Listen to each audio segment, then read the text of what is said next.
You're listening to REIA Radio, the nationally trusted name in real estate investing. We dig deep to discover investors' why in real estate.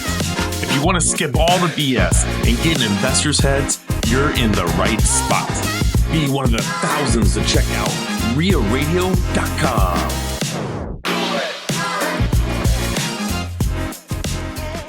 Welcome to the Real Estate Rundown. This is REIA Radio with Owen Dashner and Ted Kosh. And Bear. And Eden Bear. Buddy. Hello. Welcome to Monday, buddy. Monday. Ew. I like recording on Fridays, which is what we're doing. Yes. This airs on Monday, so this doesn't feel like Monday. Yeah, we don't like Mondays. But Tuesdays don't have a feel. Can you agree with that? I don't know about that, but okay. Tuesdays don't have a feel. I mean, that's a saying. I throw on Tuesdays is like sometimes very stressful for me because I have my REIAs on Tuesday. Oh, right. Yeah. Yes. Yeah. Tuesday feels different for Ted than everyone else. Dude, this has been a tumultuous week in the market. Yes. Have you seen all the stuff that's going on? I've seen gold and silver have big drops. Yeah. Bitcoin. I have a buddy that literally has a closet full of silver stacked in boxes up to the ceiling. Where does he live? Yeah. And at one point he was like 6+ times his original investment. And then right now he's like, I'm selling my silver this week. I'm like, why this week? So he wants to sell when it's down almost 50%. He's buying something big and needs the quick liquid. And I'm like, dude, what are you thinking here, man? So buy high, sell low. We bought really low. Okay. Yeah. I actually did too. So I've accumulated a decent amount of silver and a little bit of gold, not as much gold, but yeah, gold recently spiked through $5,500 an ounce, which is crazy. I was starting to buy it, I don't know, 10 years ago. I was buying it off eBay and it was like, I think $1,200 an ounce. So it's like crazily gone up. This is how much silver this guy has. What are those? Are cases of silver? Yes, I understand. What is in that? What type of silver? Is it coins? Is it bars? Is it any idea? Okay, so he's got some coins and bars. Okay, so he's got some coins and bars. All right, yeah. I've kind of gone down this rabbit hole for a little while. Yes, and I have some friends now, and I'm actually in a WhatsApp group that is called it's like inflation hedge something or whatever, and it's all about buying silver and gold. And people will be like, hey, I have 10 silver eagles or like whatever. They'll talk about what they have. And then people will be like BIN, which is buy it now. So it's like eBay, but it's on WhatsApp. Mm-hmm. And these are legit like dealers. And they'll be like, hey, I just got these in. And it's like drug dealer. Like all the people, I mean, it's bananas. They'll be like, hey, I only have 10 of these. And you miss it like 5 minutes later. I went down this rabbit hole pretty far, but yeah, silver went to over $120 an ounce. And it's just, this is mind boggling to me. But what's happened is, okay, so we've got electric vehicles, we've got data centers, we've got AI, we've got all of these industrial applications that, silver is an excellent conductor of electricity. So it's hard to replace it when it comes to industrial applications. So what happens a lot of times is, and you may know this, but you may get silicon, or you may get chips. So let's say you have transistors or things like that require very intricate and it has to conduct electricity and all that. I'm obviously not a scientist, but they use a lot of these in small portions in chips and things that go into electronics. Okay. Here's what I did not know about silver until very recently. You would think that you could recycle silver, right? Like you use it. I would think so. Yeah. You actually don't, because the cost to recycle it actually exceeds what you would get out of recycling it, because it's in such small quantities in a lot of these chips and small electronic items that, solar panels, things like that. Solar panels actually use a lot of silver.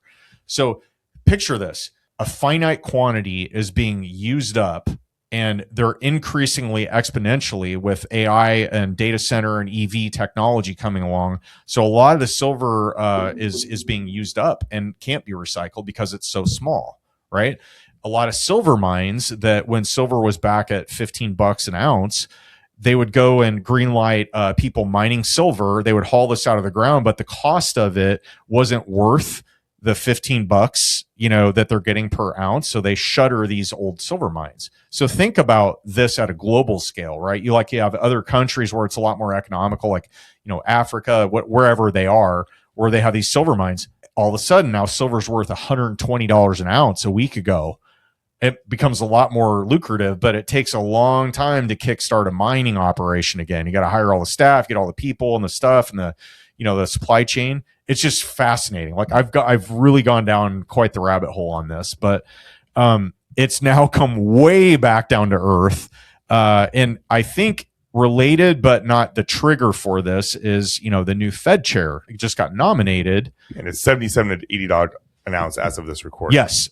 So it went from over $120 an ounce down to 77 in a span of about 4 days. So crazy fluctuations here, not just in precious metals, including gold, but also in Bitcoin, which was really interesting. That went from, I think, what did it get to at one point? 130,000. You can fact check me, but it's down to $61,000 as of yesterday. I think it's rebounded a little bit today. So you're catching this episode, it's probably going to be a little bit old news. But October of 25, it hit 126,000. Okay, so almost 130. So it has literally been cut in half.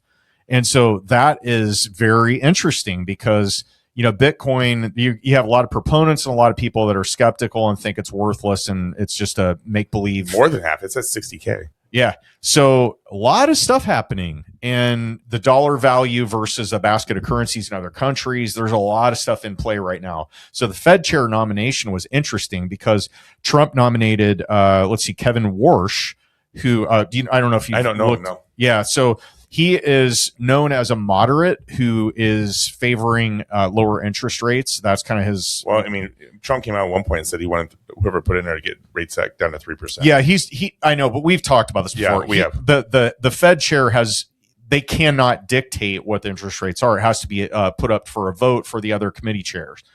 Anyway, so a lot of stuff happening. So the guy got nominated. So Warsh got nominated, but the thing is he has to be confirmed by the Senate. So this has not happened yet. And the vetting process occurs in March. So we're in early February, first week of February now. So there's still some time that has to go through. It appears that he is probably going to end up being the elected, Fed chair, but still got the vetting process in March, Senate confirmation in April. Well, I mean, right here it says that the reason for the drop is specifically because of the Fed chair. Yes. So I think the market was kind of holding their collective breath with regard to that. And if you think about precious metals and, Bitcoin as an alternative, dollar, a lot of people were going to that for safety and hedging reasons with fear that whoever he nominated might go the other direction, which would then devalue people putting money into the dollar, right? So there's a whole bunch of global implications to all of this. It's just super fascinating to watch this unfold. This will be an interesting year. Yeah, for sure. And reading the tea leaves here, it seems that the future of assets that are, like tangible hard assets like real estate, for example, precious metals and so forth, it seems that the Fed is probably going to steer toward managing interest rates as opposed to inflation, because those are, competing at times. So, yeah, that says to me, if I'm prognosticating, I would say probably it's a good to look at hard assets like real estate as something to hold in your long-term portfolio. So I think the future that he's going to have as the Fed chair steering the ship would lead me to believe that I think it's probably a good time. We've been talking about this for a while now. Yeah. And we knew this chair was coming in. We knew what his goals were. He hasn't hidden anything. I have had a couple, or maybe one or two old fashions here, so I'm not pretending that I'm an economist by any means. So somebody that's more Jay Scott, more well versed on this than me, and I get a lot of my information from Jay Scott, I will say. So, does Jay have a podcast still? Not to my knowledge. No, he's got a newsletter and socials, but it's really a shame. I know we could tell him he can jump on our podcast. There we go. Yeah. But anyway, so that was kind of the recent, news in relation to the economy and kind of what's going on in real estate, but something to keep an eye on, right? It'd be good to reach out to Jay and see if he has an opinion on this. Yeah. Oh, yeah. I mean, he definitely does. Yeah. Well, I know he does. Yeah. Yeah. But yeah, super, super interesting stuff going on in the news about that. Plus all the man, it's just crazy right now. Like all the, the nuclear agreement that we had with Russia expired. Now they're scrambling to kind of like put that in place. And now they want to deal in China. So there's a lot of geopolitical and economic fluctuations that are going on right now that are really going to have an effect on the economy. So it's interesting times, man. It's funny, you train not to be political, but you cannot not be 100% not political when all this crap going on, especially affects our businesses. It's hard to, at times you feel like you're powerless because you don't have any control over what's happening, but watching it unfold is kind of like watching, a soap opera a lot of times with this stuff, and in literal sense, because it's so freaking drama filled with the, some of the idiot politicians that are involved. But yeah. So anyway, lots of moving parts here in the global economy and the U.S. economy. But it appears right now that if you are trying to, tell the future here, real assets, hard assets are probably going to be a good spot to be in, as opposed to, fiat or some type of, thing that isn't tangible. So I just sold all my extra properties. Ah, man, better get back in. Yeah. Well, you got a car wash though. That's good. Yeah, I'm not going anywhere. Oh, yeah. Okay.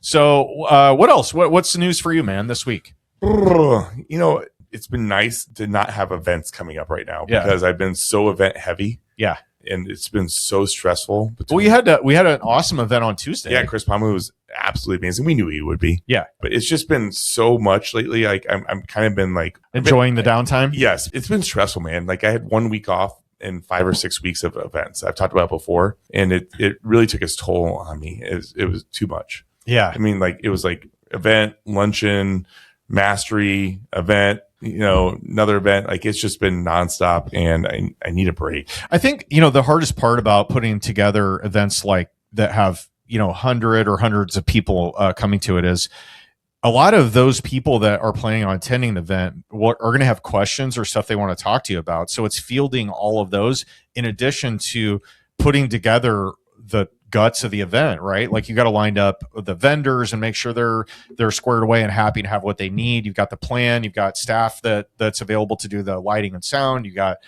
people at the front to take, the check-ins. Like there's so many moving parts, and I know you put a ton of work in that. And I mean, you do a great job at it, but and like just the reach outs alone, you consistently have people like our front staff called in sick.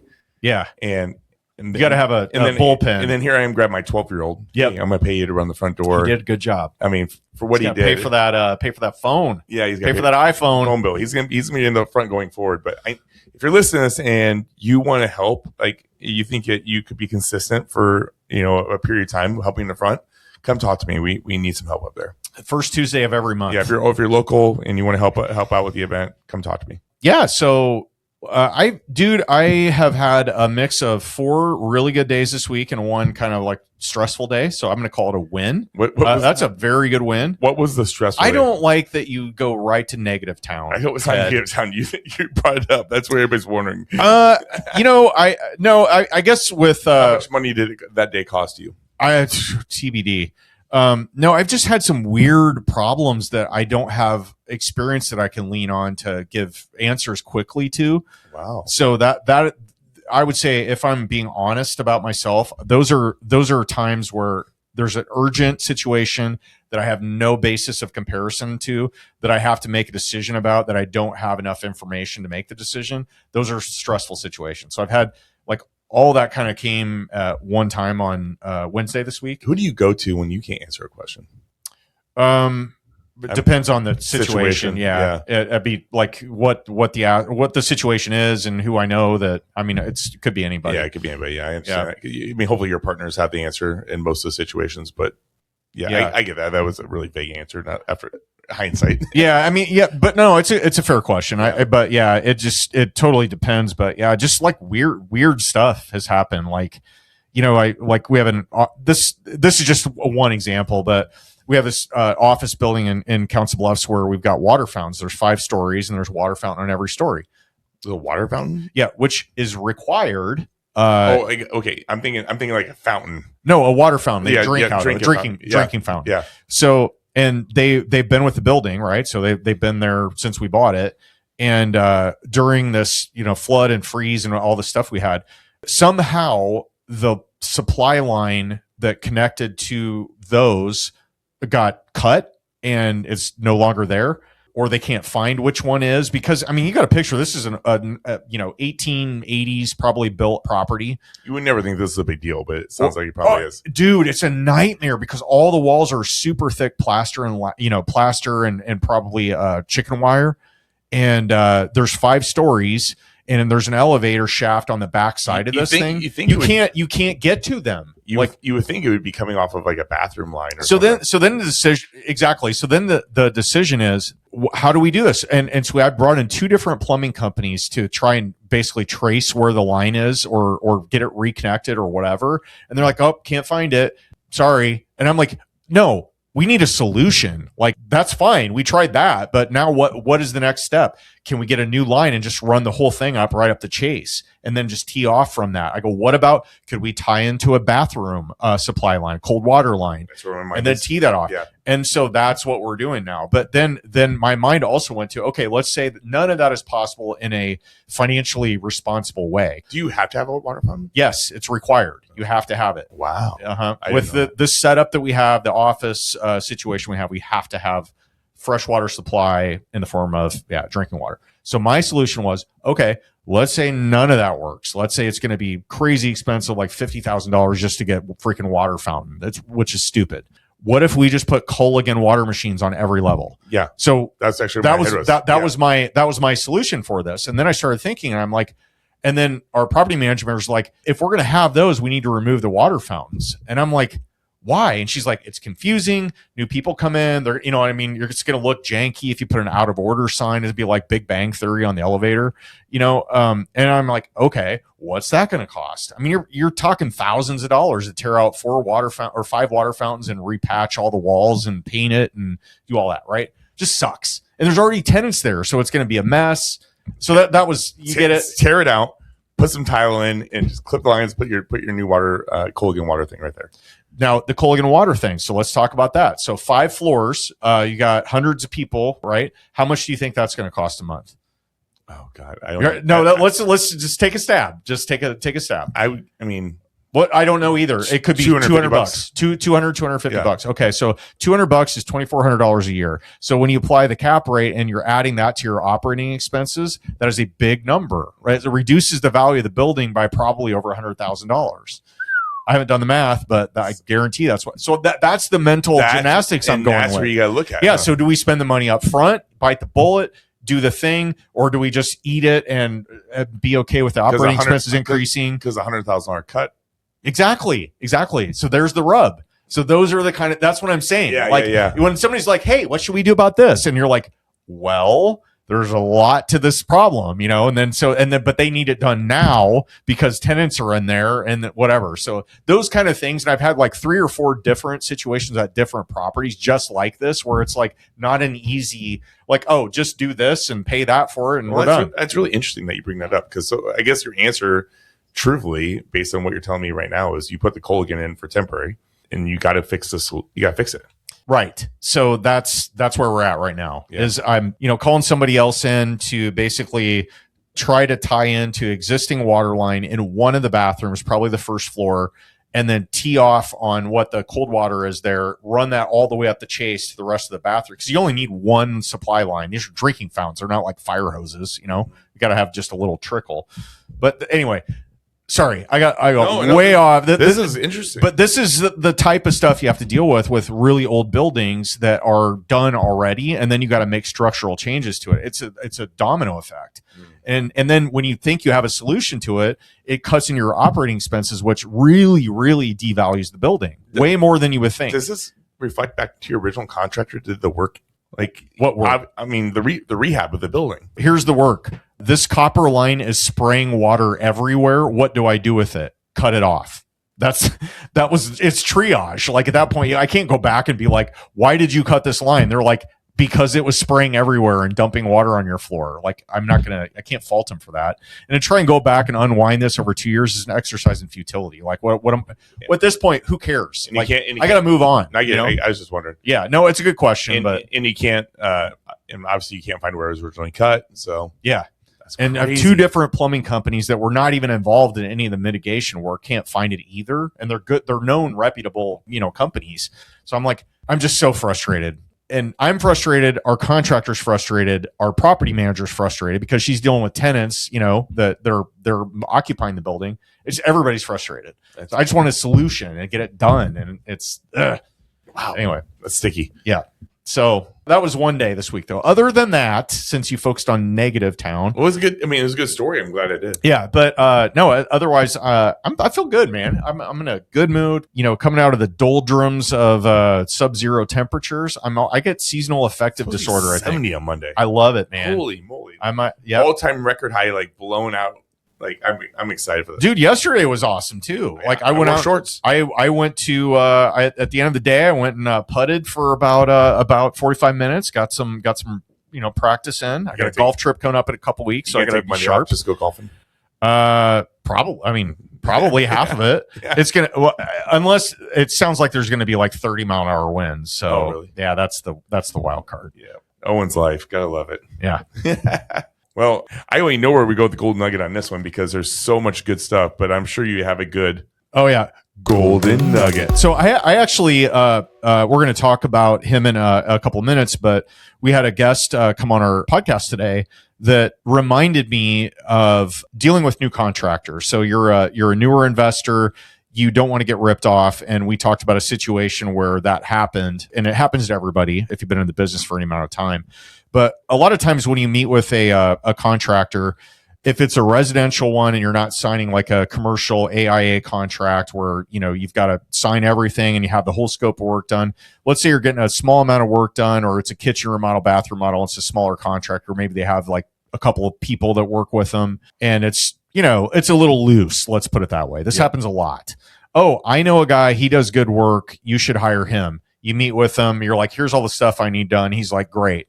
I need $5,000 to start on Monday because I need to get materials, right? That's always what they say. They want half up front, and you should not give half up front. And instead of fronting the money for materials, which sometimes can end up with them running off with your money, and you have no materials, and now you got to start all the way over, right? Yeah. So what I think a good way to go about this is a lot of the big box stores like Menards, Home Depot, Lowe's, you can actually build a shopping cart, right? So if you go and you're hiring a contractor and they insist that they need money up front for materials, just say, why don't you build the list of materials, put it in a shopping cart at Menards, and I will pay for it with my credit card online, and I will then get the discount, because it's amazing how quickly that gets forgotten about. Yep. Menards is well known in the Midwest for offering 11% discounts on their stuff.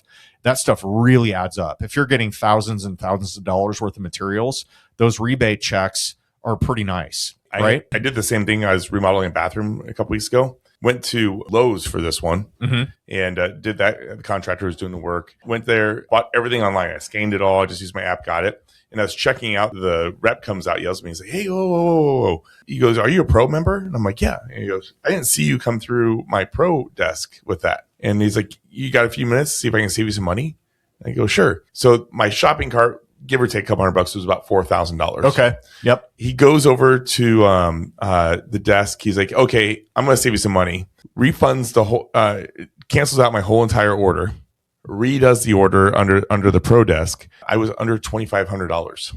What? Yes. Wait, this was which vendor was this? This is Lowe's. Lowe's. Yeah. What the hell, man? He goes, any job over $2,000, you have to put the whole thing through me before you buy it. Do you think he got fired after you left? No, he does. And that guy's been there forever.